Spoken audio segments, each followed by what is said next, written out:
ಅಪೊಸ್ತಲರ ಕೃತ್ಯಗಳು 2ನೇ ಅಧ್ಯಾಯ 1ನೇ ವಚನದಿಂದ ನಾವು ನೋಡೋಣ. ಪಂಚಾಶತ್ತಮ ದಿನದ ಹಬ್ಬವು ಬಂದಿರಲಾಗಿ ಅವರೆಲ್ಲರೂ ಏಕ ಮನಸ್ಸಿನಿಂದ ಒಂದೇ ಸ್ಥಳದಲ್ಲಿ ಕೂಡಿದ್ದರು. ಯಾರು ಕೂಡಿದ್ದು ಪಂಚಾಶತ್ತಮ ದಿನದಲ್ಲಿ? ಯೇಸು ಸ್ವಾಮಿಯ ಜೊತೆಯಲ್ಲಿದ್ದಂಥ ಶಿಷ್ಯರು. ಯೇಸು ಸ್ವಾಮಿಯ ಶಿಷ್ಯರುಗಳು ಪಂಚಾಶತ್ತಮ ದಿನದ ಹಬ್ಬವು ಬಂದಿರುವಂಥ ಸಂದರ್ಭದಲ್ಲಿ ಇವರೆಲ್ಲರೂ ಏಕ ಮನಸ್ಸಿನಿಂದ ಒಂದೇ ಸ್ಥಳದಲ್ಲಿ ಕೂಡಿದ್ದರು. ಹಾಗೇನು ನಡೆಯುತ್ತೆ? ಆಗ ಬಿರುಗಾಳಿ ಬೀಸುತ್ತದೋ ಎಂಬಂತೆ, ಏನಂತೆ? ಯಾವ ರೀತಿ? ಬಿರುಗಾಳಿ ಬೀಸುತ್ತದೋ ಎಂಬಂತೆ ಪಕ್ಕನೆ ಆಕಾಶದೊಳಗಿಂದ ಒಂದು ಶಬ್ದವು ಉಂಟಾಗಿ ಅವರು ಕೂತಿದ್ದ ಮನೆಯನ್ನೆಲ್ಲ ತುಂಬಿಕೊಂಡಿತು. ಅವರು ಕೂತಿದ್ದ ಮನೆಯನ್ನೆಲ್ಲ ತುಂಬಿಕೊಂಡಿತು. ಅದಲ್ಲದೆ ಉರಿಯುತ್ತಿದ್ದ, ಅದಲ್ಲದೆ ಯಾವುದಲ್ಲದೆ? ಬಿರುಗಾಳಿ ಬೀಸುತ್ತದೋ ಎಂಬಂತೆ ಆಕಾಶದಿಂದ ಒಂದು ಶಬ್ದ ಉಂಟಾಗಿ ಅವರು ಕೂತಿದ್ದ ಮನೆಯೆಲ್ಲ ತುಂಬಿಕೊಂಡಿತು. ಈ ತುಂಬಿಕೊಂಡಿರೋದಲ್ಲದೆ ಉರಿಯುತ್ತಿದ್ದ ನಾಲಿಗೆಗಳು ವಿಂಗಡಿಸಿಕೊಳ್ಳುವ ಹಾಗೆ. ನಾಲಿಗೆಗಳು ಎಲ್ಲಿಯಾದರೂ ಉರಿತವ, ಆದರೆ ಉರಿಯುವ ನಾಲಿಗೆಗಳು ಇವರಿಗೆ ಕಾಣಿಸಿಕೊಂಡಿದ್ದಾವೆ. ಕಾಣಿಸಿಕೊಂಡು ವಿಂಗಡಿಸಿಕೊಳ್ಳುವ ಹಾಗೆ ಕಾಣಿಸಿ ಅವರಲ್ಲಿ ಒಬ್ಬೊಬ್ಬರ ಮೇಲೆ ಒಂದೊಂದಾಗಿ ಕೂತುಕೊಂಡವು. ಏನು ಕೂತ್ಕೊಂಡಿದ್ದು? ಉರಿಯುತ್ತಿರುವ ನಾಲಿಗೆಗಳು. ಉರಿಯುತ್ತಿರುವ ನಾಲಿಗೆಗಳು ಅಲ್ಲಿ ಕೂಡಿದ್ದಂತಹ ಯೇಸು ಸ್ವಾಮಿಯ ಜೊತೆಯಲ್ಲಿದ್ದಂತಹ ಶಿಷ್ಯರುಗಳ ಮೇಲೆ ಒಂದೊಂದಾಗಿ ಕೂತುಕೊಳ್ಳಿತು. ಎಲ್ಲರ ಮೇಲೆಯೂ ಕೂಡ, ಎಲ್ಲರ ಮೇಲೆ ಕೂಡ. ಆಗ ಅವರೆಲ್ಲರೂ ಯಾರು? ಯೇಸು ಸ್ವಾಮಿಯ ಜೊತೆಯಲ್ಲಿದ್ದಂಥ ಶಿಷ್ಯರೆಲ್ಲರೂ. ಇದು ಯೇಸು ಸ್ವಾಮಿ ಆರೋಹಣ ಆದ ಮೇಲೆ ನಡೆದಂತಹ ಕಾರ್ಯಗಳು. ಅವರೆಲ್ಲರೂ ಪವಿತ್ರಾತ್ಮ ಭರಿತರಾಗಿ ಆ ಆತ್ಮ ತಮಗೆ ನುಡಿಯುವ ಶಕ್ತಿಯನ್ನು ಕೊಡುವ ಪ್ರಕಾರ ಬೇರೆ ಬೇರೆ ಭಾಷೆಗಳಿಂದ ಮಾತನಾಡುವುದಕ್ಕೆ ಪ್ರಾರಂಭಿಸಿದರು. ಅರ್ಥ ಆಗ್ತಾ ಇದೆಯಾ ನಿಮಗೆ?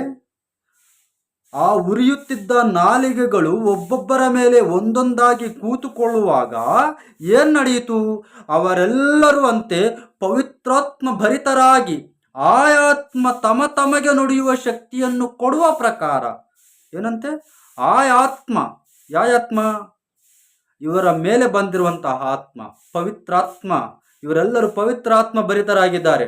ಈ ಪವಿತ್ರಾತ್ಮ ಭರಿತರಾಗಿ ಆಯಾತ್ಮ, ಪವಿತ್ರಾತ್ಮ ಇದೆಯಲ್ಲ, ಆ ಆತ್ಮ ತಮಗೆ ನುಡಿಯುವ ಶಕ್ತಿಯನ್ನು ಕೊಡುವ ಪ್ರಕಾರ ಬೇರೆ ಬೇರೆ ಭಾಷೆಗಳಿಂದ ಮಾತನಾಡುವುದಕ್ಕೆ ಪ್ರಾರಂಭಿಸಿದರು. ಇದಕ್ಕೂ ಮೊದಲು ಮಾತನಾಡದೇ ಇರುವಂತಹ ಭಾಷೆಗಳನ್ನ ಇವರು ಮಾತನಾಡ್ತಾ ಇದ್ದಾರೆ. ಇವರಿಗೆ ಗೊತ್ತಿರೋದು ಇಬ್ರಿಯ ಭಾಷೆ ಗೊತ್ತಿರಬಹುದು, ಇಲ್ಲ ಅರಮಿಕ್ ಭಾಷೆ ಗೊತ್ತಿರಬಹುದು ಅಷ್ಟೇ. ಇವರು ದೊಡ್ಡ ವಿದ್ಯಾವಂತರೇನೂ ಅಲ್ಲ, ಬಹಳ ಹೆಚ್ಚಾಗಿ ಓದಿಕೊಂಡಿರುವಂಥ ವ್ಯಕ್ತಿಗಳೇನಲ್ಲ. ಆದರೆ ಪವಿತ್ರಾತ್ಮ ಭರಿತರಾಗಿದ್ದಾಗ ಅವರ ಮೇಲೆ ಉರಿಯುತ್ತಿದ್ದ ನಾಲಿಗೆಗಳು ಒಬ್ಬೊಬ್ಬರ ಮೇಲೆ ಕುಳಿತುಕೊಳ್ಳುವಾಗ ಇವರು ಬೇರೆ ಬೇರೆ ಭಾಷೆಗಳಿಂದ ಮಾತನಾಡುತ್ತಿದ್ದಾರೆ. ಬೇರೆ ಬೇರೆ ಇವರಿಗೆ ಗೊತ್ತಿಲ್ಲದಂಥ ಭಾಷೆಗಳು, ಬೇರೆ ಬೇರೆ ಭಾಷೆಗಳಿಂದ ಮಾತಾಡುವುದಕ್ಕೆ ಪ್ರಾರಂಭಿಸಿದರು. ಆಕಾಶದ ಕೆಳಗಿರುವ ಎಲ್ಲ ದೇಶದವರೊಳಗಿಂದ ಬಂದ ಸದ್ಭಕ್ತರಾದ ಯಹೂದ್ಯರು. ಎಲ್ಲಿಂದ? ಆಕಾಶದ ಕೆಳಗಿರುವ ಅಂದರೆ ಭೂಮಿ ಮೇಲೆ ಇರುವಂಥ ಎಲ್ಲ ದೇಶದವರೊಳಗಿಂದ ಬಂದ ಸದ್ಭಕ್ತರಾದ ಯಹೂದ್ಯರು ಯೆರೂಸಲೇಮಿನಲ್ಲಿ ವಾಸವಾಗಿದ್ದರು. ಆ ಸಪ್ಪಳವಾದಾಗ, ಇವರು ತಮಗೆ ಮಾತನಾಡುತ್ತಿದ್ದಾರಲ್ವ ಬೇರೆ ಭಾಷೆಗಳಿಂದ, ಈ ಸಪ್ಪಳವಾದಾಗ ಜನರ ಗುಂಪಾಗಿ ಕೂಡಿ ಬಂದು ಇವರ್ಯಾರು ಆ ಜನರನ್ನ ಕರೆಯುವುದಕ್ಕೆ ಹೋಗಲಿಲ್ಲ, ಕರೆದುಕೊಂಡು ಬರಲಿಲ್ಲ. ಬದಲಿಗೆ ಅವರೇ ಬರ್ತಾ ಇದ್ದಾರೆ ಈ ಸಪ್ಪಳವಾದಾಗ. ಯಾವ ಸಪ್ಪಳ? ಇವರು ಬೇರೆ ಬೇರೆ ಭಾಷೆಗಳಿಂದ ಪವಿತ್ರಾತ್ಮ ಭರಿತರಾಗಿ ಮಾತನಾಡಕ್ಕೆ ತೊಡಗಿದಾಗ ಅಲ್ಲಿದ್ದಂತ ಎಲ್ಲರೂ ಗುಂಪು ಗುಂಪಾಗಿ ಬರ್ತಾ ಇದ್ದಾರೆ. ಏನಾಗಿರಬಹುದು? ಬರ್ಲಿಕ್ಕೆ ಕಾರಣ ಏನಾಗಿರಬಹುದು ನೋಡಿ. ಆ ಸಪ್ಪಳವಾದಾಗ ಜನರು ಗುಂಪು ಗುಂಪಾಗಿ ಕೂಡಿ ಬಂದು ಪ್ರತಿಯೊಬ್ಬರು ತಮ್ಮ ತಮ್ಮ ಭಾಷೆಯಲ್ಲಿ ಇವರು ಮಾತನಾಡುವುದನ್ನು ಕೇಳಿ ಭ್ರಮೆಗೊಂಡರು. ಏನಂತೆ? ಭ್ರಮೆಗೊಂಡರಂತೆ. ನೋಡಿ, ಆ ಸಪ್ಪಳವಾದಾಗ ಜನರು ಗುಂಪು ಗುಂಪಾಗಿ ಕೂಡಿ ಬಂದು ಪ್ರತಿಯೊಬ್ಬರು ತಮ್ಮ ತಮ್ಮ ಭಾಷೆಯಲ್ಲಿ ಇವರು ಮಾತನಾಡುವುದನ್ನು ಕೇಳಿ. ಯಾರು? ಪವಿತ್ರಾತ್ಮ ಭರಿತರಾಗಿ ಮಾತನಾಡ್ತಾ ಇದ್ದಾರಲ್ವಾ, ಅಪೋಸ್ತಲರು ಎನಿಸಿಕೊಂಡಿರುವಂತಹ ಯೇಸು ಸ್ವಾಮಿಯ ಶಿಷ್ಯರುಗಳು ಉರಿಯುತ್ತಿರುವ ನಾಲಿಗೆಗಳು ಇವರಿಗೆ ಕಾಣಿಸಿಕೊಂಡು ಪವಿತ್ರಾತ್ಮ ಭರಿತರಾಗಿ ಮಾತನಾಡ್ತಾ ಇರುವುದು ಯಾವ ಭಾಷೆ ಅಂತಂದ್ರೆ, ಅವರು ಕೂಡಿ ಬಂದಿದ್ದಾರಲ್ವ ಜನರೆಲ್ಲನು, ಆ ಜನರ ಭಾಷೆಗಳನ್ನ ಇವರು ಮಾತನಾಡ್ತಾ ಇದ್ದಾರೆ. ಇದನ್ನ ನೋಡಿದಂತ ಗುಂಪು ಗುಂಪಾಗಿ ಬಂದಂತ ಜನರು ಆಶ್ಚರ್ಯಕ್ಕೊಳಗಾಗ್ತಾ ಇದ್ದಾರೆ. ಯಾವ ರೀತಿ ನೋಡಿ, ತಮ್ಮ ತಮ್ಮ ಭಾಷೆಯಲ್ಲಿ ಇವರು ಮಾತನಾಡುವುದನ್ನು, ಅಂದ್ರೆ ನಮ್ಮ ಭಾಷೆಯಲ್ಲಿ ಇವರು ಮಾತನಾಡ್ತಾ ಇದ್ದಾರಲ್ವಾ ಅಂತ ಮಾತನಾಡುವುದನ್ನು ಕೇಳಿ ಭ್ರಮೆಗೊಂಡರು. ಎಲ್ಲರೂ ಆಶ್ಚರ್ಯದಿಂದ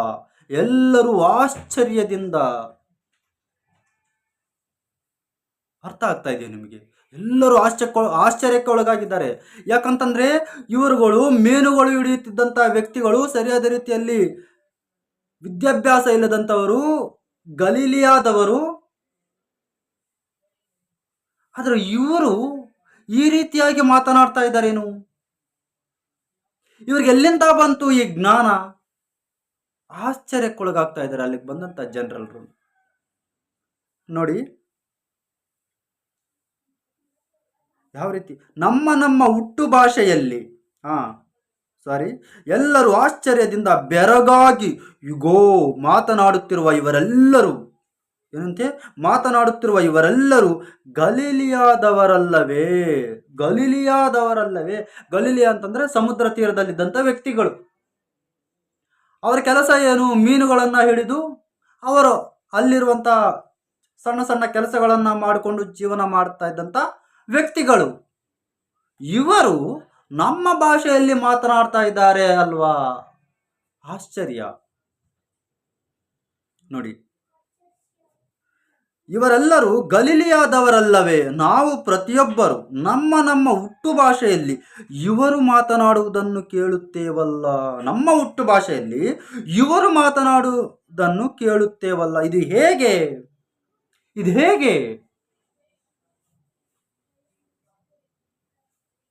ನೋಡಿ.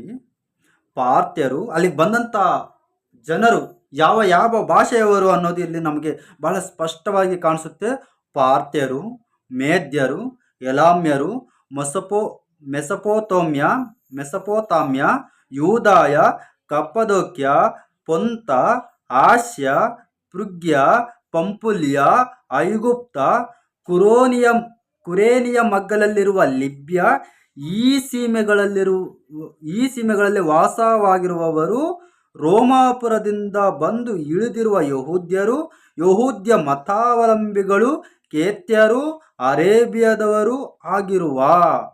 ಇಲ್ಲಿ ನೀವು ಲೆಕ್ಕ ಹಾಕಬಹುದು, 17ರಿಂದ 18 ಭಾಷೆಗಳಿದ್ದಾವೆ. 18 ಭಾಷೆಗಳ ಜನಾಂಗದವರಲ್ಲಿಗೆ ಬಂದಿದ್ದಾರೆ.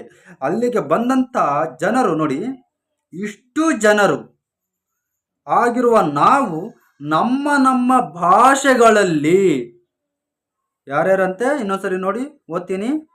ಪಾರ್ಥ್ಯರು, ಮೇದ್ಯರು, ಎಲೋಮ್ಯರು, ಮೆಸಪೋತಾಮ್ಯ, ಯೂದಾಯ, ಕಪ್ಪದೋಕ್ಯ, ಪೊಂತ, ಆಸ್ಯ, ಪುಗ್ಯ, ಪಂಪುಲ್ಯ, ಐಗುಪ್ತ, ಕುರೇನಿಯ ಮಗ್ಗಲಿರುವ ಲಿಬ್ಯ, ಈ ಸೀಮೆಗಳಲ್ಲಿ ವಾಸವಾಗಿರುವವರು, ರೋಮಾಪುರದಿಂದ ಬಂದು ಇಳಿದಿರುವ ಯಹೂದ್ಯರು, ಯಹೂದ್ಯ ಮತಾವಲಂಬಿಗಳು, ಕ್ರೇತ್ಯರು, ಅರೇಬಿ ದೇಶದವರೂ ಆಗಿರುವ ನಾವು ನಮ್ಮ ನಮ್ಮ ಭಾಷೆಗಳಲ್ಲಿ ಇವರು ದೇವರ ಮಹತ್ತುಗಳ ವಿಷಯವಾಗಿ ಹೇಳುವುದನ್ನು ಕೇಳುತ್ತೇವೆ ಅಂದುಕೊಂಡರು. ಇಲ್ಲಿದೆ ನೋಡಿ ಸತ್ಯ, ಭಾಷೆಗಳ ಗೂಢಾರ್ಥ. ದೇವರು ಭಾಷೆಗಳ ವರವನ್ನ ಕೊಟ್ಟಿದ್ದು ಯಾವುದಕ್ಕೆಂದ್ರೆ ದೇವರ ಮಹತ್ತುಗಳನ್ನ ವಿವರಿಸಿಕ್ಕೆ, ಲೋಕದಲ್ಲಿರುವಂತ ಎಲ್ಲಾ ಜನಾಂಗಗಳಿಗೂ ಸುವಾರ್ತೆಯನ್ನ ಸಾರುವುದಕ್ಕಾಗಿ. ದೇವರು ಈ ವರವನ್ನ ತನ್ನ ಶಿಷ್ಯರಿಗೆ ಕೊಟ್ಟರು. ಅಲ್ಲಿ ಬಂದು ಅವರು ತಮಾಷೆ ಮಾಡ್ತಾ ಇಲ್ಲ. ಆ ಶಿಷ್ಯರುಗಳು ಏನೆಲ್ಲ ಇದ್ದಾರೋ, ಉರಿಯುತ್ತಿರುವ ನಾಲಿಗೆಗಳು ಅವರ ಮೇಲೆ ಕೂತುಕೊಂಡು ಬೇರೆ ಬೇರೆ ಭಾಷೆಗಳಿಂದ ಮಾತನಾಡ್ತಾ ಇದ್ದಾರೆ. ಏನ್ ಮಾತಾಡ್ತಾ ಇದ್ದಾರೆ ಅಂತಂದ್ರೆ ದೇವರ ಮಹತ್ತುಗಳ ಕುರಿತು ಹೇಳ್ತಾ ಇದ್ದಾರೆ. ದೇವರ ಮಹತ್ತುಗಳು ಪ್ರಪಂಚಕ್ಕೆ ಗೊತ್ತಾಗಬೇಕಾಗಿದೆ, ಇಡೀ ಲೋಕಕ್ಕೆ ಗೊತ್ತಾಗಬೇಕಾಗಿದೆ. ಆದರೆ ಈ ಲೋಕದಲ್ಲಿ ಒಂದೇ ಭಾಷೆ ಇಲ್ವಲ್ಲ, ಅನೇಕ ಭಾಷೆಗಳಿದ್ದಾವೆ. ಆ ಭಾಷೆಗಳೆಲ್ಲರಿಗೂ ಆ ಭಾಷೆಗಳಲ್ಲಿರುವಂತ ಎಲ್ಲರಿಗೂ ಸುವಾರ್ತೆ ಸಾರಲ್ಪಡಬೇಕು. ಹಾಗಾಗಿ ದೇವರು ಅವರಿಗೆ ಆ ಭಾಷೆಯ ವರವನ್ನು ಕೊಟ್ಟಿದ್ದಾರೆ ಹೊರತು ಇವತ್ತಿನ ಕಾಲದಲ್ಲಿ ನಮ್ಮ ಮಧ್ಯದಲ್ಲಿರುವಂತಹ ಜನರು ಶರಬರ ಅಂತ ತಮಾಷೆ ಮಾಡ್ತಾ ಇರ್ತಾರೆ. ಅವರು ಒಂದು ಸಭೆಗಳಲ್ಲಿ ಕೂತುಕೊಂಡು ಶರಬರ ಅನ್ಲಿಲ್ಲ. ಲೋಕದ ಕಟ್ಟ ಕಡೆಗೂ ಹೋಗಿ ಎಲ್ಲಾ ಜನಾಂಗಗಳಿಗೂ ಅವರವರ ಭಾಷೆಗಳಲ್ಲಿ ದೇವರ ಮಹತ್ತುಗಳ ಕುರಿತು, ದೇವರ ವಿಷಯದ ಕುರಿತು, ದೇವರ ಸುವಾರ್ತೆಯ ಕುರಿತು ಅವರಿಗೆ ಸಾರಿದರು.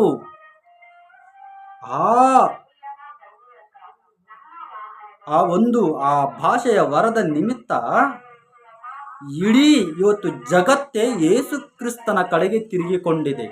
ಒಂದು ವೇಳೆ ದೇವರು ಆ ಭಾಷೆಯ ವರವನ್ನು ಕೊಡದೇ ಇದ್ದರೆ ಇವತ್ತು ಪ್ರಪಂಚಕ್ಕೆ ಯೇಸು ಸ್ವಾಮಿಯ ಕುರಿತು ತಿಳಿತಾ ಇರಲಿಲ್ಲ. ದೇವರು ಭಾಷೆಗಳನ್ನ ಕೊಟ್ಟಿದ್ದು ವ್ಯರ್ಥವಾಗಿ ಕೊಡಲಿಲ್ಲ, ತಮಾಷೆ ಮಾಡಲಿಕ್ಕೆ ಕೊಡಲಿಲ್ಲ. ಇಲ್ಲಿ ಅಪೋಸ್ತಲರು ಆ ಭಾಷೆಯ ವರವನ್ನು ಹೊಂದಿಕೊಂಡ ಮೇಲೆ ಅವರು ಆ ಜನರ ಮಧ್ಯದಲ್ಲಿ ತಮಾಷೆ ಮಾಡ್ತಾ ಇಲ್ಲ, ದೇವರ ಮಹತ್ವಗಳ ಕುರಿತು ಅಲ್ಲಿ ಸಾರ್ತಾ ಇದ್ದಾರೆ, ಹೇಳ್ತಾ ಇದ್ದಾರೆ. ನೋಡಿ ಅವರು ಯಾವ ರೀತಿ ಯೋಚನೆ ಮಾಡ್ತಾ ಇದ್ದಾರೆ. ನಾವು ನಮ್ಮ ಭಾಷೆಗಳಲ್ಲಿ ಇವರು ದೇವರ ಮಹತ್ತುಗಳ ವಿಷಯವಾಗಿ ಹೇಳುವುದನ್ನು ಕೇಳುತ್ತೇವೆ ಅಂದುಕೊಂಡರು. ಎಲ್ಲರೂ ಬೆರಗಾಗಿ ಕಳವಳಗೊಂಡು ಇದೇನಾಗಿರಬಹುದು ಎಂದು ಒಬ್ಬರನ್ನೊಬ್ಬರು ಕೇಳುತ್ತಿದ್ದರು. ಇದೇನಾಗಿರಬಹುದು? ಸರಿ ಯೋಚನೆ ಮಾಡ್ರಿ. ಈಗ ನಮ್ಮೂರಲ್ಲಿ ಯಾರೋ ಅಮೇರಿಕಾದವನು ಬಂದು ಇಲ್ಲಿ ನಮ್ಮ ಹುಟ್ಟು ಭಾಷೆಯಲ್ಲಿ ಅವನು ಮಾತನಾಡ್ತಾ ಇದ್ದಾನೆ ಅಂತಂದ್ರೆ ನಾವು ನಿಜವಾಗ್ಲೂ ಆಶ್ಚರ್ಯ ಹೋಗ್ತೀವ ಇಲ್ವಾ? ಖಂಡಿತವಾಗಿಯೂ ಹೋಗ್ತೀವಿ.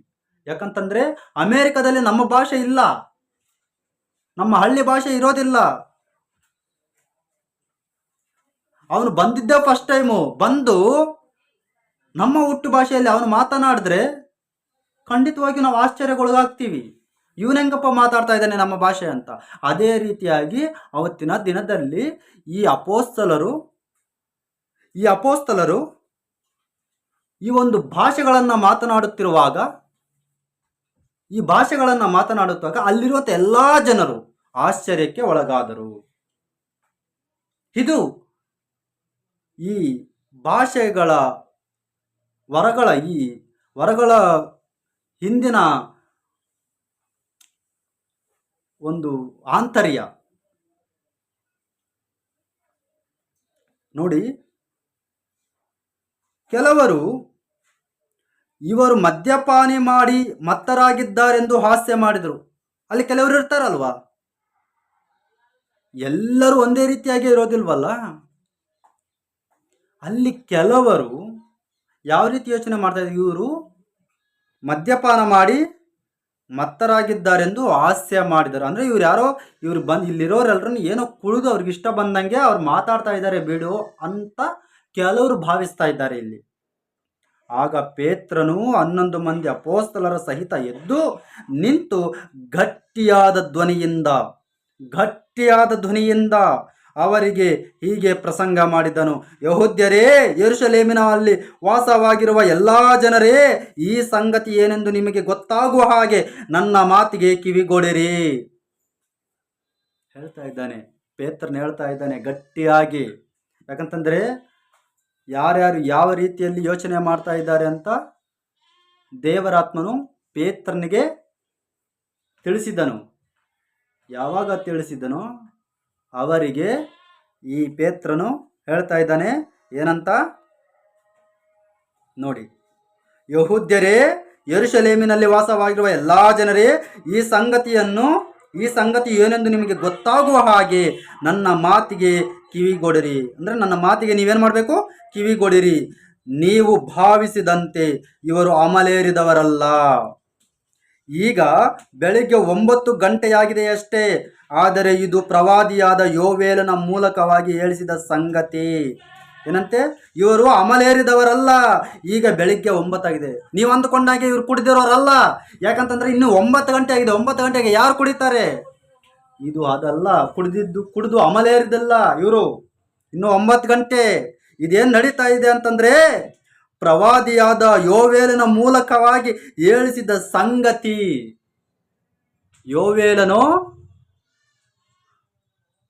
ಸುಮಾರು ವರ್ಷಗಳ ಹಿಂದೆಯೇ ಪ್ರವಾದಿಸಿದ್ದನು. ಯಾವ ರೀತಿ ಪ್ರವಾದಿಸಿದ್ದನಂದ್ರೆ, ಕಡೇ ದಿವಸಗಳಲ್ಲಿ ನಾನು ಎಲ್ಲಾ ಮನುಷ್ಯರ ಮೇಲೆ ನನ್ನ ಆತ್ಮವನ್ನು ಸುರಿಸುವೆನು. ನಿಮ್ಮಲ್ಲಿರುವ ಗಂಡಸರು ಹೆಂಗಸರು ಪ್ರವಾದಿಸುವರು. ನಿಮ್ಮ ಯೌವನಸ್ಥರಿಗೆ ದಿವ್ಯ ದರ್ಶನಗಳಾಗುವವು. ನಿಮ್ಮ ಹಿರಿಯರಿಗೆ ಕನಸುಗಳು ಬೀಳುವವು. ಇದಲ್ಲದೆ ಆ ದಿನಗಳಲ್ಲಿ ನನ್ನ ದಾಸಿಯರ ಮೇಲೆಯೂ ನನ್ನ ಆತ್ಮವನ್ನು ಸುರಿಸುವೆನು. ಅವರು ಪ್ರವಾದಿಸುವರು. ಕರ್ತನು ಆಗಮನದ ಗಂಭೀರವಾದ ಮಹಾದಿನವು ಬರುವುದಕ್ಕೆ ಮುಂಚೆ ಮೇಲೆ ಆಕಾಶದಲ್ಲಿ ಅದ್ಭುತ ಕಾರ್ಯಗಳನ್ನು, ಕೆಳಗೆ ಭೂಮಿಯಲ್ಲಿ ಸೂಚಕ ಕಾರ್ಯಗಳನ್ನು ಉಂಟು ಮಾಡುವೆನು. ರಕ್ತ, ಬೆಂಕಿ, ಹಬೆಯಂತೆ ಏರುವ ಹೊಗೆ ಇವು ಉಂಟಾಗುವವು. ಸೂರ್ಯನು ಕತ್ತಲಾಗುವನು, ಚಂದ್ರನು ರಕ್ತವಾಗುವನು. ಆದರೂ ಕರ್ತನ ನಾಮವನ್ನು ಹೇಳಿಕೊಳ್ಳುವವರೆಲ್ಲರಿಗೂ ರಕ್ಷಣೆಯಾಗುವುದೆಂದು ದೇವರು ಹೇಳುತ್ತಾನೆ ಎಂಬುದೇ.